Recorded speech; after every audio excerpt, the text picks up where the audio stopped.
ஓம் சாந்தி. 25/6/2024 காலை முரளி பாப்தாதா மதுபன். இன்றைய சாக்காரமுடைய முக்கியமான கருத்துக்களை நாம் பார்க்கலாம். பாபா சொல்கிறாங்க, இனிமையான குழந்தைகளே, நாம் ஆத்மா என்பதை மிக உறுதியாக நிச்சயம் செய்யுங்கள். ஆத்மா என்று உணர்ந்து ஒவ்வொரு செயலையும் ஆரம்பித்தீர்கள் என்றால் தந்தை நினைவிற்கு வருவார், பாவம் ஏற்படாது. பாபா கேள்வி கேட்குறாங்க, கர்மத்தை வென்ற நிலையை அடைவதற்காக ஒவ்வொருவரும் எந்த ஒரு முயற்சி செய்ய வேண்டும்? கர்மாதீத் நிலைக்கு அருகாமையில் வந்துள்ளோம் என்பதற்கான அடையாளம் என்ன?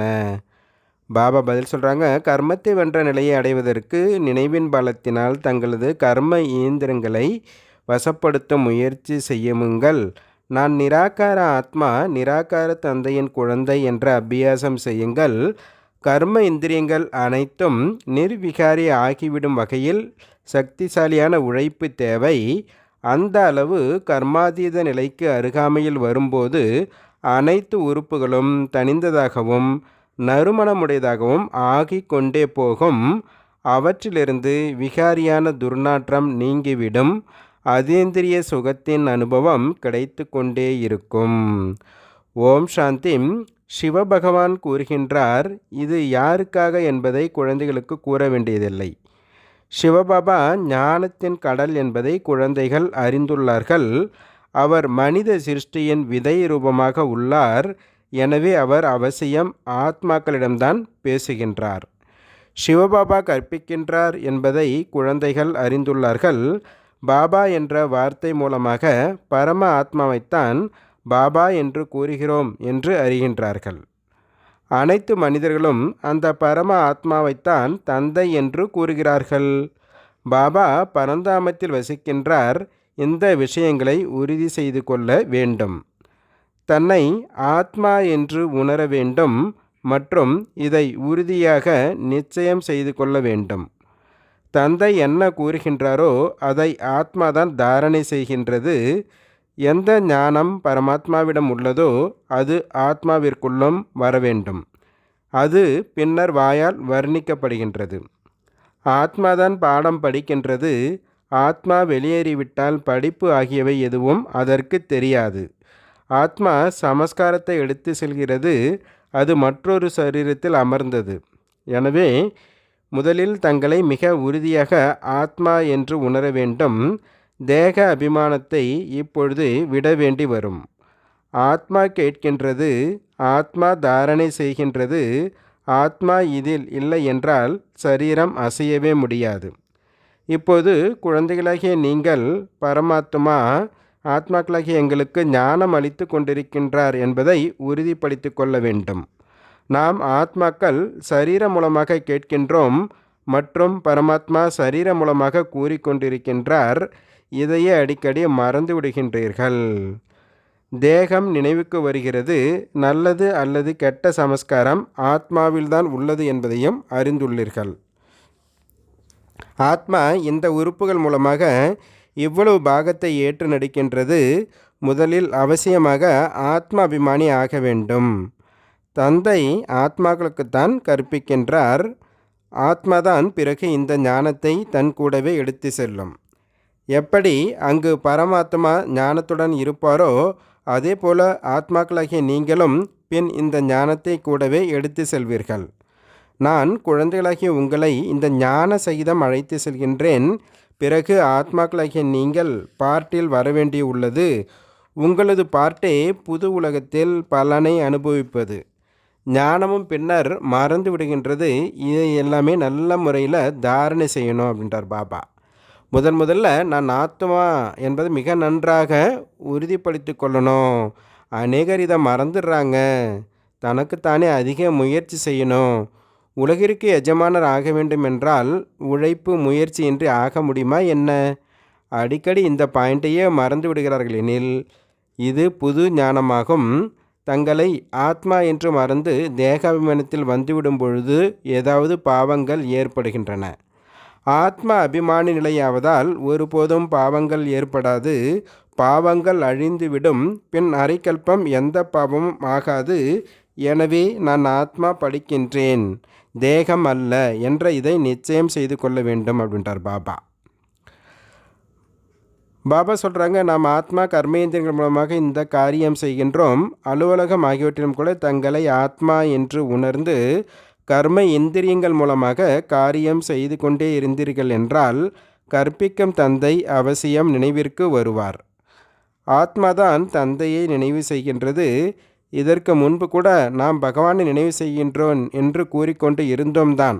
பக்தியில் கூட நாம் இறைவனையே நினச்சிட்ருக்கேன், சதா சிவனேன்னு இருக்கேன்னு சொல்கிறாங்க. ஆனால் தங்களை சரீரம் என்று நினைத்து நிராகாரமானவரை நினைவு செய்து கொண்டிருந்தோம். அப்போ நம்ம ஆத்மான்னு புரிஞ்சிக்கல, நம்ம அந்த தேகம்னு நினச்சிட்டு அந்த நிராகாரமானவரை நினைவு செஞ்சிட்டு இருந்தோம். இப்போது தங்களை நிராகார் என்று நினைத்து நிராகாரமானவரை நினைவு செய்யவில்லை, அதுபோல் ஒருபோதும் முன்னாடி நினைவு செய்து கொண்டிருக்கவில்லை. இப்பொழுது நீங்கள் தங்களை நிராகார் ஆத்மா என்று உணர்ந்து நிராகார் தந்தையை நினைவு செய்ய வேண்டும். இது ஞான மனனம் செய்ய வேண்டிய விஷயமாகும் அப்படின்றார் பாபா. சில பேர் சொல்கிறாங்க, நாங்கள் 2 மணி நேரம் நினைவு செய்கிறோம், நாங்கள் எப்பொழுதும் சிவபாபா தான் நினைவு செய்கிறேன்னு சொல்கிறாங்க. ஆனால் எப்பொழுதுமே என்னை யாரும் நினைவு செய்ய முடியாதுன்றார் பாபா. பாபா சொல்கிறார், அந்த மாதிரி நினைவு செஞ்சீங்கன்னா நீங்கள் முன்னாடியே கர்மாதீத நிலையில் இருக்கணும். பாபா சொல்கிறாரு, கர்மாதீத நிலையோ மிகவும் கடின உழைப்பினால் ஆகின்றது.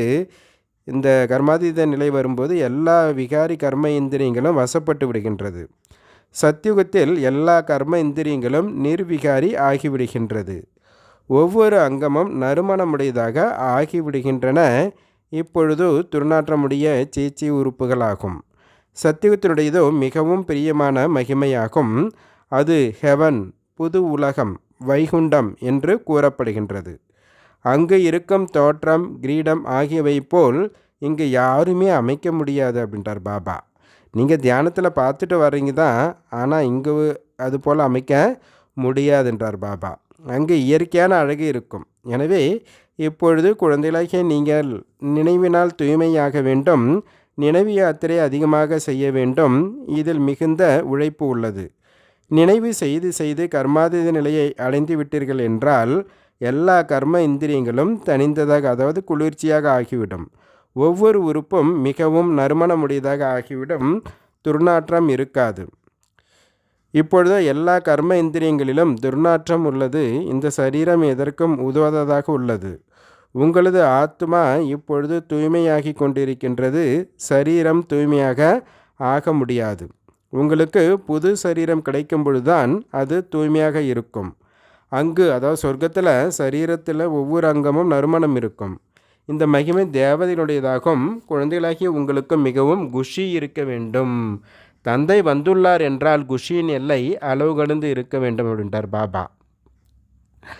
பாபா சொல்கிறாரு, நீங்கள் தேவனுடைய பூசாரிகளுக்கு எல்லாம் சொல்லுங்கள். கீதை பாராயணம் செய்பவர்கள் இருப்பாங்கன்னா அவங்க கண்டிப்பாக கிருஷ்ணனுடைய பூசாரியாக தான் இருப்பாங்க. அதனால் நீங்கள் அவங்களுக்கெல்லாம் இந்த ஞானத்தை சொல்லுங்கள் அப்படின்றார் பாபா. மனிதர்கள் சிவனுக்கு பூஜை செய்கிறார்கள் மற்றும் அவர் சர்வவியாபி என்றும் கூறிவிடுகிறார்கள். உயர்ந்த படிகளை ஏறி மேலே செல்கிறார்கள். அதாவது கோயிலுக்கெல்லாம், சிவன் கோயிலெலாம் பாருங்களேன், நிறைய படிக்கட்டு வச்சுருக்காங்க. சிவன் கோயில் மேலே கட்டப்படுது. ஏன்னா அவரது பெயர் உயர்ந்ததாக இருக்குது, இருப்பிடமும் உயர்ந்ததாக இருக்குது. இந்த அமர்நாத், பத்ரிநாத்லாம் பாருங்களேன், சிவன் கோயில் உயரமாக தான் இருக்குது. ஏன்னா பாபா உயர உயர மேன்மைப்படுத்துபவர், உயர்த்துபவர் ஆவார். அதனால் அவருடைய கோயிலை கூட மிக உயர்ந்ததாகவே அமைக்கிறாங்க. அங்கே மவுண்ட் அபுல அந்த குருஷிகர் கோயில் கூட பார்த்திங்கன்னா ரொம்ப மலை மேலே தான் இருக்குது, ஹைட்டில் இருக்குது. உயர்ந்தலும் உயர்ந்த தந்தை அமர்ந்து உங்களுக்கு கற்பிக்கின்றார். சிவபாபா கற்பிக்கின்றார் என்று உலகத்தில் வேறு யாருக்கும் தெரியாது. அவர்களோ சர்வவியாபி என்று கூறிவிடுகிறார்கள். இப்பொழுது உங்கள் முன்னால் லட்சியம் கூட உள்ளது. இது உங்களது லட்சியம் என்று தந்தையை தவிர வேறு யார் கூறுவார்? இதை தந்தை தான் குழந்தைகளாகிய உங்களுக்கு கூறுகின்றார். நீங்கள் சத்திய நாராயணுடைய கதையை கேட்கிறீர்கள். அவர்களோ எது நடந்து முடிந்து விட்டுள்ளதோ அவற்றின் கதைகளை முன்னால் என்னென்ன ஆகியது என்று கூறுகிறார்கள். அது கதை என்று கூறப்படுகிறது. இப்போ பாபா பின்னாடி என்ன நடக்க போகுதோ அதை சொல்லிகிட்ருக்காரு ஞான மார்க்கத்தில். அப்போ ஞான மார்க்கத்தில் பார் ஃபாலோ பண்ணி என்ன பிராப்தி அடைஞ்சாங்களோ, நடந்து முடிஞ்சதோ, அந்த விஷயத்தில் பக்தியில் சொல்லிகிட்ருக்காங்க. அதுதான் கதை. இந்த உயர்ந்திலும் உயர்ந்த தந்தை பெரியதிலும் பெரிய கதை கூறுகின்றார். இந்த கதை உங்களை மிகவும் உயர்ந்ததாக ஆக்கக்கூடியது. இதை எப்பொழுதும் நினைவில் வைத்திருக்க வேண்டும் மற்றும் அநேகருக்கும் கூற வேண்டும். இந்த கதையை சொல்வதற்காக தான் நீங்கள் இந்த கண்காட்சி அல்லது மியூசியம்லாம் அமைக்கிறீங்க அப்படின்றார் பாபா. இதுதான் உண்மையான கதை.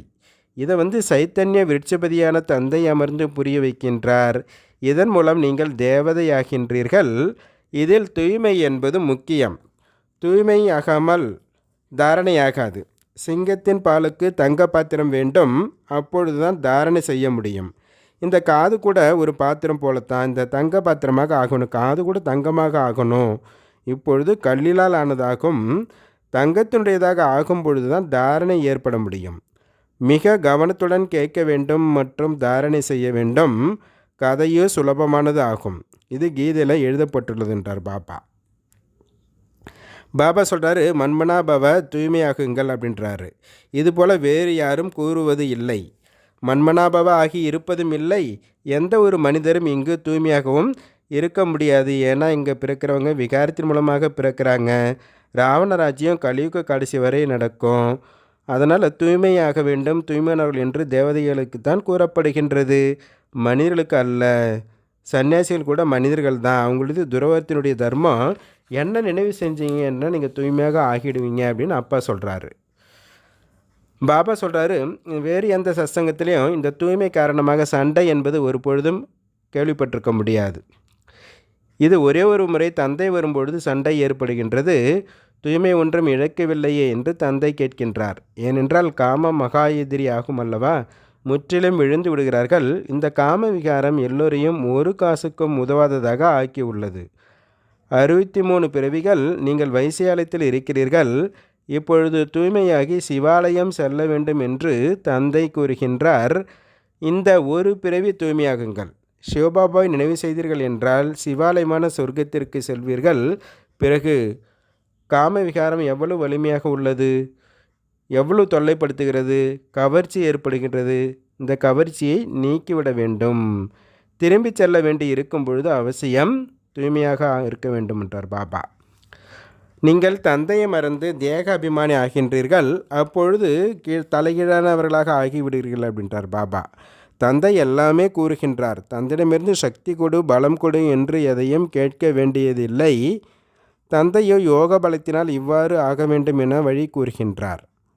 நீங்கள் யோக பலத்தினால் எவ்வளவு செல்வந்தர் ஆகின்றீர்கள் என்றால் 21 பிறவிகள் ஒரு பொழுதும் யாரிடமும் கேட்க வேண்டிய அவசியம் இருப்பதில்லை. இவ்வளவு நீங்கள் தந்தையிடம் பெறுகின்றீர்கள்.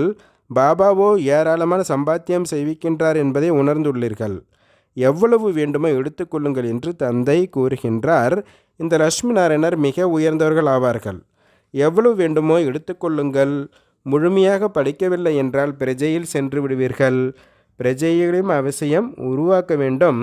உங்களுடைய மியூசியம் போக போக அதிகமாக ஆகிவிடும் மற்றும் உங்களுக்கு பெரிய பெரிய கூடங்கள் கிடைக்கும், கல்லூரிகள் கிடைக்கும். அங்கு நீங்கள் சேவை செய்வீர்கள்.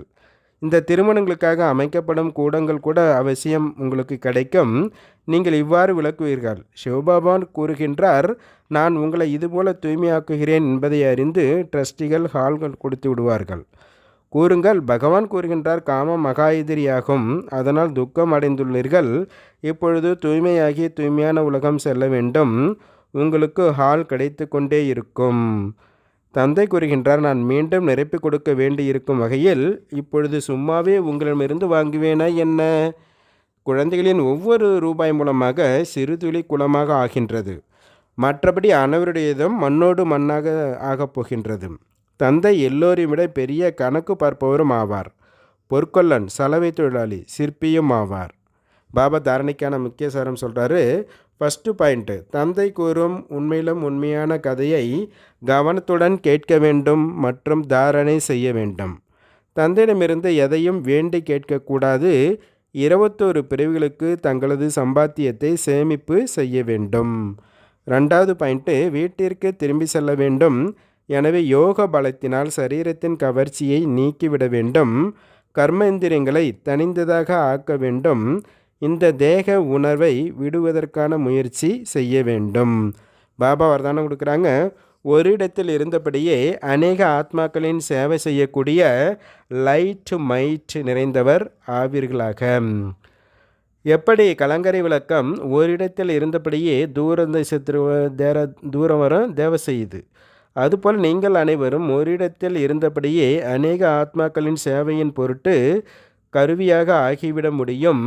இதில் லைட் மைட், அதாவது ஒளி மற்றும் சக்தியில் நிறைந்தவராக இருப்பதற்கான அவசியம் இருக்கின்றது. அவ்வளவே. மனம் மற்றும் புத்தி எப்பொழுதும் வீணானவற்றை யோசிப்பதிலிருந்து விடுபட்டு இருந்தது என்றால், மன்மனாபவ என்ற மந்திரத்தின் சகஜமான சொரூபமாக இருந்தீர்கள் என்றால், மனமானது சுபபாவனை, சிறந்த நல்விருப்பம், சிறந்த உள்வுணர்வு, சிறந்த அதிர்வலைகளில் நிறைந்தவர்களாக இருந்தீர்கள் என்றால், உங்களால் இந்த சேவையை சுலபமாக செய்ய முடியும். இதுவே மனசா சேவையாகும். கலங்கரை விளக்கம் ஆக்கணும் அப்படின்னா நமக்குள்ள லைட் ஒரு மைட்டு, ஒளி மற்றும் சக்தி நிறைந்ததாக இருக்கணும். வீணான விஷயம்லாம் இருக்கக்கூடாது. சிறந்த உள் உணர்வு, சிறந்த நல்விருப்பம் இதெல்லாம் இருக்கும் பொழுது நாம் இந்த மனச சேவையை செய்ய முடியும். ஸ்லோகன் சொல்கிறாரு, இப்பொழுது பிராமண ஆத்மாக்களாகிய நீங்கள் மைட் ஆகுங்கள், அதாவது சக்திசாலி ஆகுங்கள். மற்றும் மற்ற ஆத்மாக்களை மைக் ஆக்குங்கள், அதாவது நம்முடைய சக்தி கொடுத்து மற்ற ஆத்மாக்களை சக்திசாலியாக ஆக்கி அவங்கள மைக்காக ஆக்குங்க அப்படின்றார் பாபா. நல்லது. ஓம் சாந்தி, ஓம் சாந்தி, ஓம் சாந்தி. நன்றி பாபா.